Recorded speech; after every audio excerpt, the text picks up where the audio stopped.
Are you wanting to launch your own tutoring gig or even tutoring company to replace your full-time income without being on a massive platform that takes large percentages or just provides a large risk for you tutoring? Then, if so, this is the right video for you.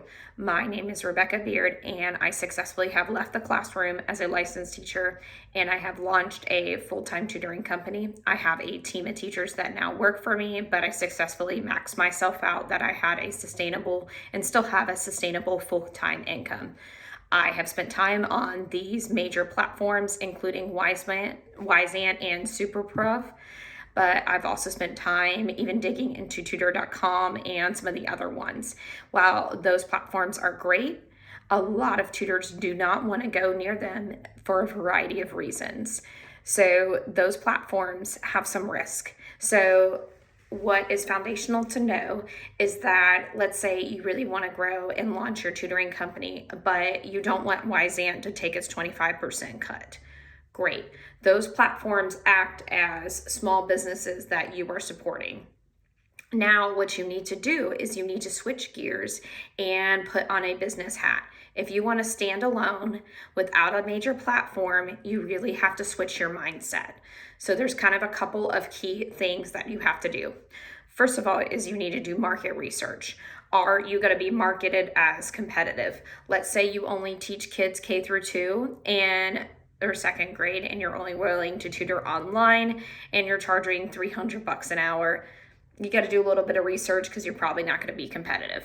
Now, that being said, let's say you have a great skill set, you're able to market, and you're able to make a sustainable income, especially in math, or even like you're able to at least do a range of 5 different ages and grades, then you're more likely to be successful. So that's kind of your end of your market research. If you also need to figure out if you're focused on online or in person. In person is way easier just because you have less of a competition.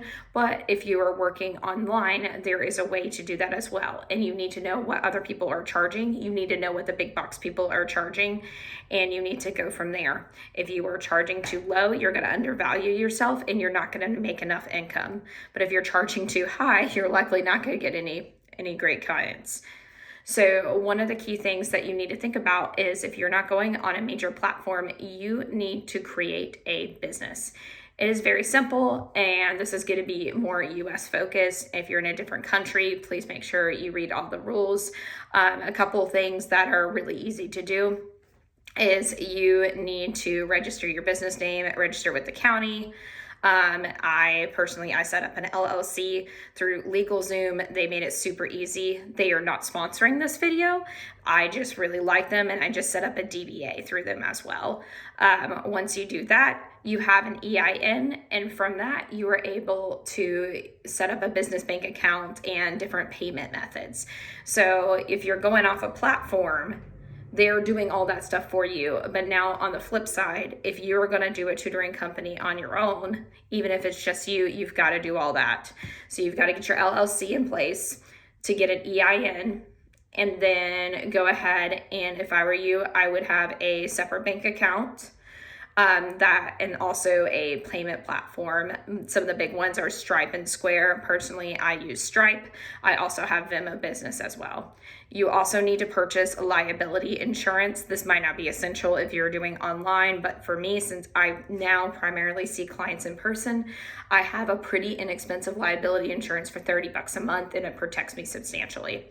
The other things that you need to think about creating in your business setup is you need to create a tutoring service agreement. In the beginning, honestly, we just did the Google Forms, and they're free and they worked great. Now we are going to something that's similar to DocuSign, where parents are signing an agreement. You need to come up with a cancellation policy, and then you need to come up with payment terms. Doing this all on the front end before you have any clients is golden, because you need to present yourself as a business, not as someone who's still figuring it out. And then once you figure out your pricing and you figure out how you're going to collect payment, all that stuff, you need to establish yourself with some online presence. Even if you're only doing in-person clients, which is great, you need to figure out how you are going to market yourself online. So one of those key things is to set up a website. Personally, I used Wix. It was super easy. And then you also should set up a business Facebook page and ideally a business Instagram as well. That is a really good way where you start taking pictures, where you start documenting your reviews, or let's say you've been in the classroom for a while. If you create a tutoring business page, what you can do on Facebook is those parents that you had such a good relationship with them with the last couple of years, you can send them to get a review for your Facebook business page for your tutoring business. Yes, you are not tutoring your kids technically, but you already had that relationship because you want people to back your credibility. Okay, so you've done that. You've got their business structure in place. You've got an online presence. And then you're getting there and be like, okay, well, I've already done all that. Great. So you've kind of done some of the painful stuff. Unless for me, I don't love that back end, but it's really important. Now, let's say you have an online presence. Now, how on earth do you get clients? And that's kind of a key thing. That's where most people get stuck. They're like, okay, I know my stuff. I set up a business profile. I've even done a headshot. I've done all of these things. Now, some of them have even gotten testimonials, which is great.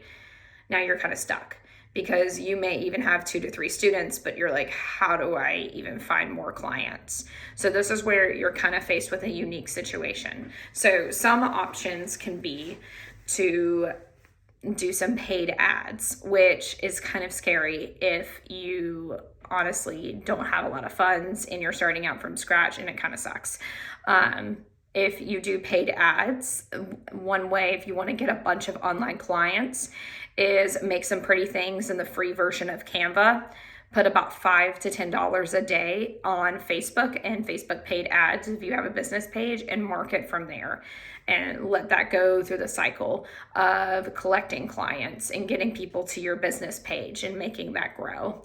Another thing you can do is if you have a website is to do Google ads. Those, we do it on the low end, can easily cost between like $200 plus a month to get any traffic. So that's kind of like the paid version. That's kind of the gold standard for most like typical businesses, is if you're not on a major platform, then you probably need to put some money into advertising. Now, if you're doing it locally, you kind of have better luck, and this is why. So on the online end, there is so many Facebook pages, and we are creating a resource where you can market and look for online clients. The problem is they are really, really inundated. So I follow these threads, and let's say one parent is looking for a tutor for their 3rd grader online, there's like 78 replies. And at that point, like, you have to be on it constantly, which is why sometimes the paid ads are a little bit better. Now, if you're in person, you're going to have more targeted Facebook groups with less competition. So if you are tutoring in person, let's say like a 30-mile radius, you start jumping on those mom groups on those Facebook pages, and you start posting your services for free. You don't do it in a spammy way. Do not post every day, but once a week, offer your tutoring services, give a picture, tell them what you're about, and go from there. You can also send flyers to schools. I highly recommend checking with the district. Where I work in Florida, you have to get district clearance to even talk to a principal, but it's going to be a little different. Also in person, you can share with local libraries. Our librarians are lovely, and they share my information all the time.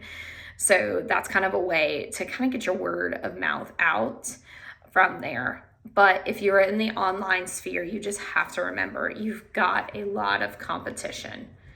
So now if you've done all that, you've got a couple of kids, and you're still looking to grow. Let's say you absolutely do not have any money for paid ads, which is fair. This is what I would do in your shoes, is I would try to get some local clients, get some tutoring going, get those testimonials, and then get a little bit of cushion in the business. Don't spend it all. It's nice having that tutoring income. It's great, but you need to reinvest it. And then let's say you want to take those local clients and eventually just go to a full online business. Is once you get those local clients testimonials, then you take some of that savings that you made from your tutoring business and you invest it into paid advertising. If you want to really grow a successful online business, I can tell you, unless you are someone who can be on those Facebook pages 24/7 or aggressively on LinkedIn and connecting with like high value families, you're going to have to put some money into paid advertising. But be creative. There's ways around it, but make sure, one, you've got a good business plan. Two, you've got a great online presence. Three, you get a little creative to get your testimonials. For example, like I said, I gave an example. If you're a longtime teacher, just getting a review from former parents, or you can even offer some sessions for free just in exchange for testimonials, or just go with local clients. And then four, once you have that good online presence, you really need to go hard and market and consider dumping money into an ad spend budget. Anyway, happy to help along the way, and follow along for more.